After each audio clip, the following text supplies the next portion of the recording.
안녕하세요. 백두산 금융연구소의 백두산입니다. 1월 22일 금요일 아침 9시 39분입니다. 조금 늦잠을 자가지고 그냥 이렇게 또 강아지로 얼굴을 좀 대체하도록 하겠습니다. 어젯밤 같은 경우 미국은 일단 혼조 마감이라고 되어 있죠. 실제로 보시면 S&P는 그 거의 상승폭을 되돌렸고, 그래서 강보합 정도 마감했고, 나스닥은 0.5% 정도 상승 마감했죠. 하여튼 장 막판에 좀 빠졌습니다. 이렇게 되면서 미국은 장 막판에 상승폭을 좀 줄이면서 이렇게 마감이 됐다, 혼조 마감됐다라고 나와 있습니다. 당연히 혼조 마감이니까 뭐 상승 종목수, 하락 종목수 비슷비슷하고, 하락 종목수가 더 많았네요. 4,400개 하락하고 3,000개 상승하고 이런 모습이 나왔고, FANG가 좀 올랐으니까 나스닥이 강했겠죠. 아무튼 어제 이제 시장에 무슨 일이 있었나 좀 전반적으로 좀 살펴볼 필요가 있을 것 같습니다. 어제 같은 경우는 일단 그 이슈가 하나 있었죠. 물론 그렇게 중요할 것 같지는 않지만은 유로존 이야기입니다. 어제 유로존에서 통화정책회의 하면서 금리가 결정됐잖아요. 당연히 요즘은 금리는 동결입니다. 그죠? 당연히 금리 동결이고, 그리고 양적 완화도 뭐 동결이다. 뭐 이런 이야기가 나오고 있습니다. 특별한 내용은 없는 것 같고, 아무튼 제가 어떤 위기나 이런 걸 이야기하는 게 음모론 이런 게 아니고, 어쨌든 지금 각국 중앙은행 장들도 하는 얘기가 다 이거란 말이죠. 단기 전망 하방 위험 이런 거다. 그렇기 때문에 그런 이야기 하고 있다라는 정도 한 번 정도 말씀드리겠습니다. 특별한 내용은 없고, 아무튼 그랬어요. 그래서 좀 이제 자세한 내용을 좀 살펴보자면 S&P하고 나스닥 지수하고 이런 모습 보자면은, 당연히 아직까지 뭘 해서는 안 됩니다. 그죠? 당연히 아직까지 뭘 할 만한 사인은 안 나왔고, 나스닥 같은 경우는 이거는 0.03% 상승 마감이니까 일단은 상승이 잠깐 멈춘 거라고 보는 게 낫겠고요. 일단 아직까지는 특별한 사인 없고, 나스닥 같은 경우는 더 올랐으니까 이거 특별히 할 말 없고요. 어쨌든 변동성 지수 같은 경우는 일단 죽지는 않고 21대에서 버티긴 버텼는데 그 UVXY가 위험하죠. 조심해야 된다, 이런 이야기는 드리고 있고, 아무튼 어젯밤에 이제 제가 봤던 좀 재밌는 것들은 이런 거죠. 결과적으로 비트코인이라든가 테슬라라든가 이러한 지금까지 시장을 강하게 끌고 온 대장들이 슬슬 기가 꺾이고 있다는 게 요즘에 특징적인 모습입니다.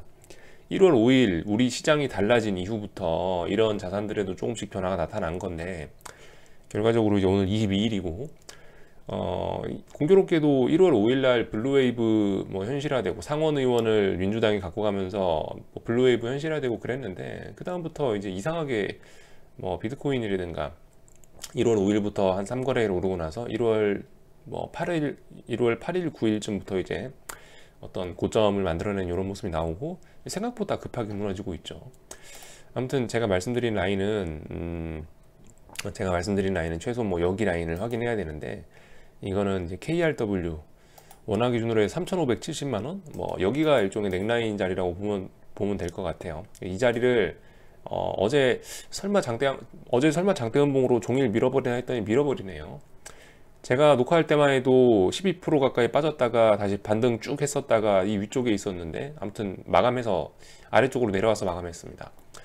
아무튼 중요한 라인이기 때문에 쉽게 한 번에 죽이진 않을 것 같은데, 위쪽으로 하루 이틀 정도 테스트하지 않겠냐라는 게 제 생각이긴 한데, 아무튼 이게 넥라인 같은 걸 깨고 있다라는 점을 좀 재밌게 보고 있고, 어젯밤에 흥미롭게 보고 있는 거고, 테슬라 같은 경우도 이제 숏을 치려고 기다리고 있는 건데, 테슬라 같은 경우도 요즘에 보시면 이상해요. 이게 아무튼 지수는 조금씩 오르고 있거든요. 미국 지수는 나스닥은 어쨌든 밀려 올라가고 있는데, 느낌이 딱 그런 것 같아요. 약간 좀 밀려 올라간다라는 느낌.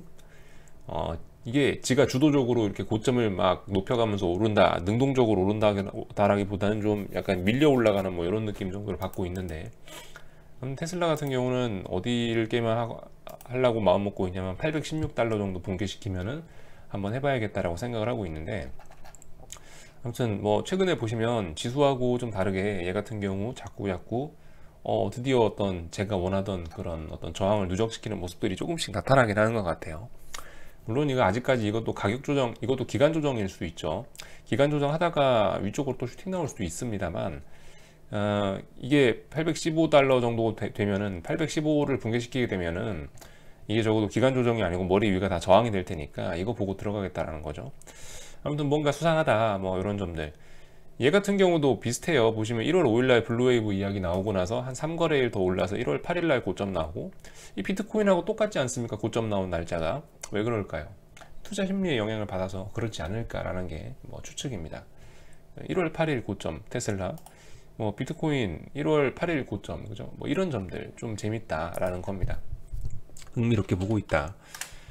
아이고, 달러 인덱스 보려고 했는데, 달러 인덱스 같은 경우는 1월 5일날 그거 이야기 나오고, 블루웨이브 이야기 나오고 나서 1월 6일날 저점 나왔죠. 그리고 1월 7, 8, 9 이런 식으로 일단 그 상승하기 시작했습니다. 뭐 이런 점들. 그러니까 우리 달러가 달라진 시점에 저러한 대장 친구들이 조금씩 이상한 모습을 보이고는 있다. 저런 것들이 뭔가 어떤 실마리지 않을까라고 생각하면서 보고 있는 거죠. 반도체 지수는 뭐 어젯밤에도 올라가지고 뭐 특별히 뭐 할 얘기가 없고, 어떤 기준이 그죠, 계속 올라가고 있고 신고가를 계속 쓰고 있기 때문에 아직까지 뭐 특별히 할 말 없고, 아무튼 뭐 그렇습니다. 그래서 미국 시장 같은 경우는 뭐 이런 모습들을 보였다라는 거고, 결과적으로 이제 그 중요한 건 이제 한국이 더 갈 수 있냐 없냐 뭐 이런 거는 이제 뭐 물론 주식시장을 봐도 나오겠지만, 최근에 이 약해지고 있는 이 원화의 위상을 보면은, 최근에 이 원화 약세 나오는 거를 살펴보고 있으면은 그죠, 뭔가 좀 수상하긴 하죠. 어젯밤에 그 어떤 분 리플이, 나는 원화가 이 전저점을 붕괴시키기 전까지는 인버스를 포기하지 않는다라는 말씀을 하신 분도 있는데, 좋은 관점입니다. 좋은 관점, 좋은 접근 방법이에요. 최소 뭐 주식시장이 더 가고 싶으면은 얘를 붕괴시킬 거 아니에요, 그죠? 주식시장이 더 가고 싶으면 여기를 붕괴시킬 거니까. 아무튼 지금 얘가 저점을 지키고 얘가 저점 사수하고 올라가고 있는 동안에는 난 인버스 계속 들고 갈 거다. 나쁘지 않은 판단이라고 봅니다.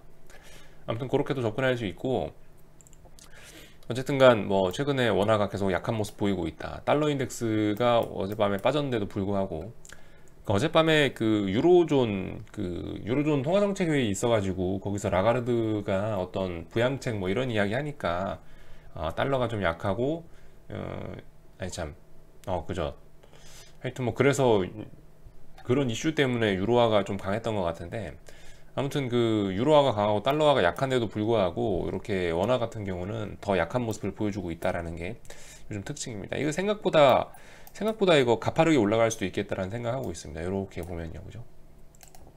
이런 모습 나오고 있고, 어젯밤에 뭐 10년물 국채금리 같은 경우, 사실 이게 제일 좀 중요한 거죠. 그러니까 이런 거 보면서 이제 뭐 그다지 무슨 위기가 멀지 않았구나라고 하는 게 뭐 이런 거죠. 뭐 아무리 부양책을 쓰고 어쩌고저쩌고 해도 아무튼 금리는 올라가고 있지 않냐. 근데 지금 보시면 이게 결과적으로 블루웨이브에도 불구하고 1월 5일날 블루웨이브 나오고 나서부터 이게 채권금리가 튄 거 아닙니까? 그죠? 블루웨이브 나오면서 야 이제 부양책 쓴다라고 하니까 채권금리가 튀었는데, 결과적으로 이렇게 계속 기간 조정에서 머물지 않고 있냐.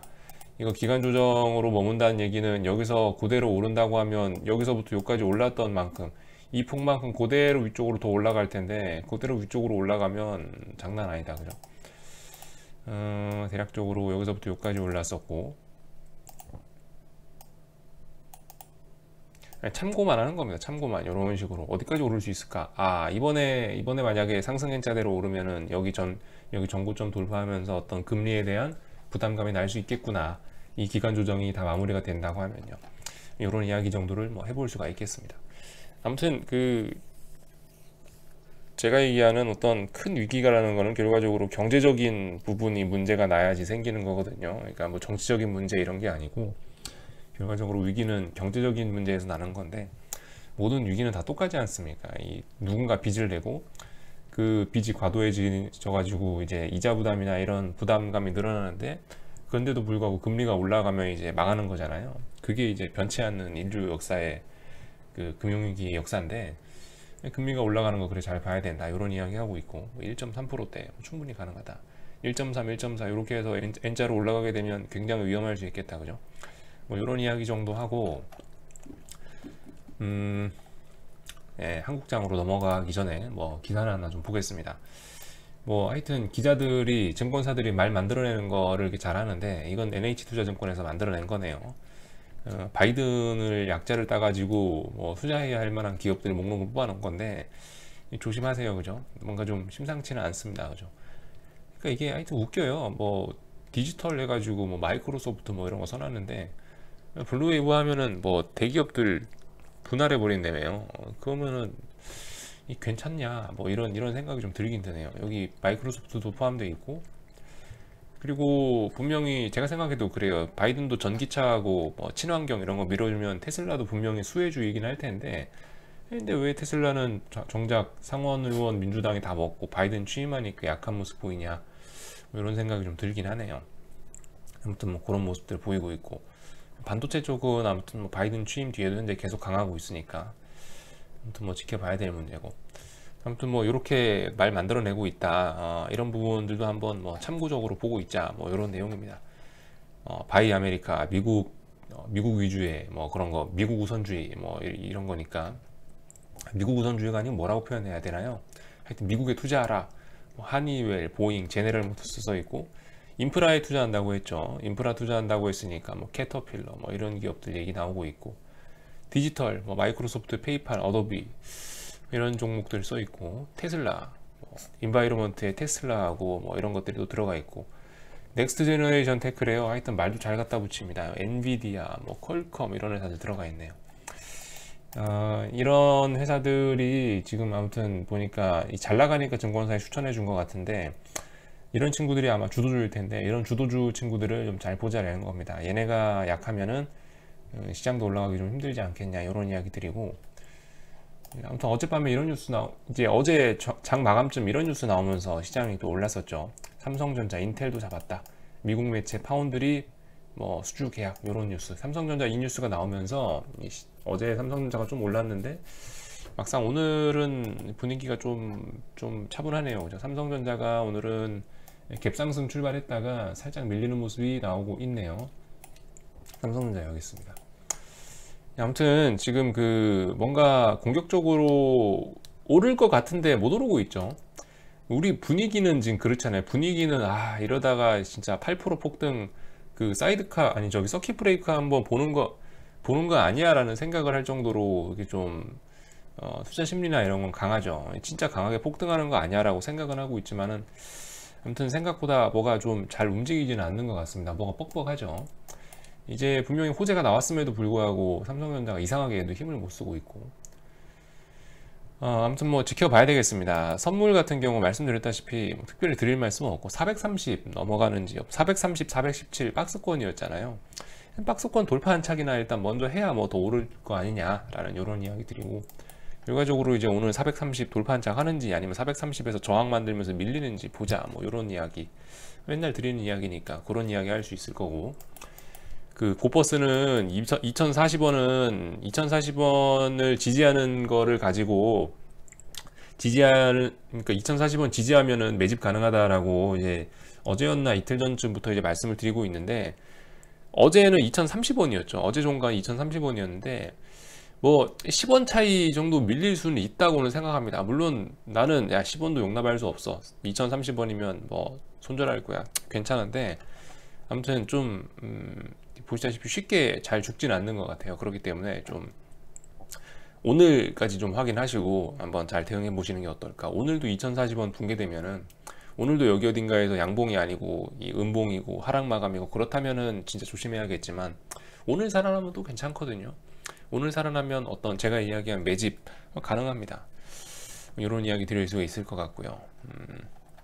코스닥 시장은 뭐 짜불짜불 코스닥이 뭐 잘 올라오고 있고, 아무튼 아직까지 다들 확실한 사인은 안 보입니다. 확실한 사인은 안 보여요. 뭐 예를 들면은 뭐 고버스 2,200원이라든가, 예를 들면은 뭐 코스닥 뭐 4,560원 안착이라든가 이런 모습들은 아직 안 보이는데, 아무튼 이제 그 고버스나 코스닥 인버스 둘 다 어떤 이제 매집이 가능하다라는 정도로 이야기하고 있죠.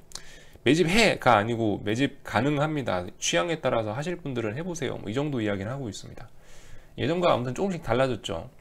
예전에는 그러니까 아무것도 하지마 라고 하다가, 이제는 이제 그만 놀고 컴퓨터 앞에는 좀 돌아와 앉으셔야 되지 않겠습니까 라고 이야기하고, 그리고 한 1월 12월 말 1월 초쯤부터 해서 이제 달러 매집 가능할 것 같습니다 이야기 드렸고요.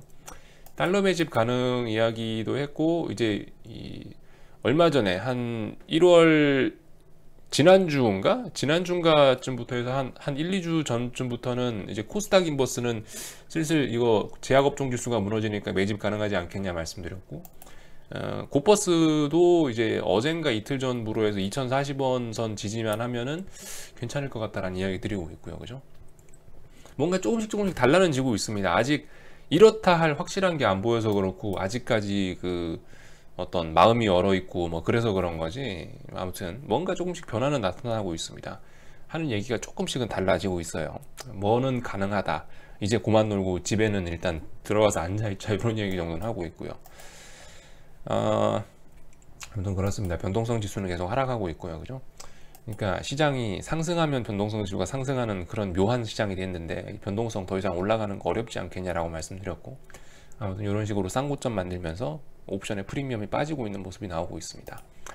물론 아직까지도 본격적인 하락 이런 이야기를 이걸로 가지고 할 수는 없어요. 왜냐하면 그 본격적인 뭐 하락 이런 게 나오려면 다시 변동성이 확대돼야 되고 풋옵션이 살아나야 되는데, 풋옵션이 살아나는 모습도 없고, 풋옵션은 어제 말씀드렸다시피 박스권 하단을 붕괴시켰기 때문에 오늘 굉장히 좀 위험한 날이 맞습니다. 그래서 주의해야 되는 거고, 보이시죠? 그래서 제가 어젯밤에 그 영상 글에다 뭐라 써놨냐면은, 풋옵션이 박스권 깼기 때문에 지수 하반경 직성은 확보됐다 라는 정도로 글을 썼는데, 그 정도로 이 풋옵션 붕괴의 의미를 보시면 될 것 같고, 아무튼 안타깝게도 이 지금 시장 변동성이 너무 좋기 때문에, 시장 옵션이 너무 비싸기 때문에 얘네가 조금 좀 내려와서 옵션 프리미엄을 빼놓고, 시장 옵션 프리미엄을 옵션 프리미엄을 빼놓고 변동성을 좀 죽여놓은 다음에 다시 이제 변동성이 확대되는 그런 구간이 나타나게 되겠죠.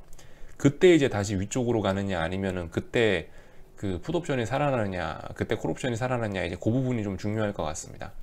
아무튼 지금 시장은 그죠? 아무튼 하도 지난번에 변동성이 강했던 거에 대한 부분을 되돌리는 과정, 그런 과정 중에서 고버스들, 인버스들이 슬슬 저점을 지키고 있는 이런 묘한 상황이라고 말씀을 드릴 수 있겠습니다.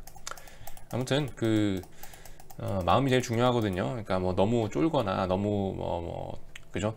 기뻐하거나 뭐 기대감을 가지거나 이럴 필요 없고, 언제나 차분하게 보시고요. 그리고 그 주변에서 뭐 돈 벌었다 어쩌다 주변에서 뭐라 하든 간에 어쨌든 본인의 길만 가시면 됩니다. 남 욕할 거 없고, 자기나 잘하고 있으면은 좋은 결과가 오겠죠. 아무튼 여기 정도까지 말씀드리고 마치도록 하겠습니다. 궁금한 건 리플 남겨주시고요. 또 저녁에 뵙도록 하겠습니다.